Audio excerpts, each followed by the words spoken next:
In today's video, I'm going to show you how to add a typing text effect in Google Sites, a fun and modern way to make your website stand out.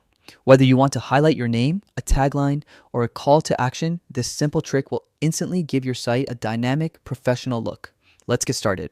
First, open your Google site and head to the page where you want to add the effect. On the right-hand panel, click on Insert, then select Embed. This feature allows you to insert custom HTML code into your site. And that's exactly what we'll use to create the typing animation. Now, you'll need a typing text HTML code snippet. You can easily find pre-made ones from trusted blogs or YouTube tutorials. These snippets usually contain a short piece of code that animates your text to appear as if it's being typed out letter by letter. Once you've found a code you like, simply copy the HTML code and go back to your Google site.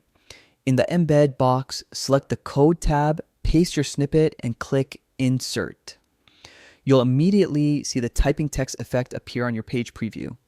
To customize it, look inside the code for the text section, usually written in quotation marks, and replace it with your own words. You can also adjust typing speed, font size, and color by tweaking small parts of the code, which makes the effect perfectly match your site's style. And that's it. You've just added an awesome typing text effect to your Google site. No complex tools, no coding experience required. If you found this guide helpful, make sure to explore more Google Sites tips to keep your website looking fresh and engaging. Thanks for watching, and I'll see you in the next one.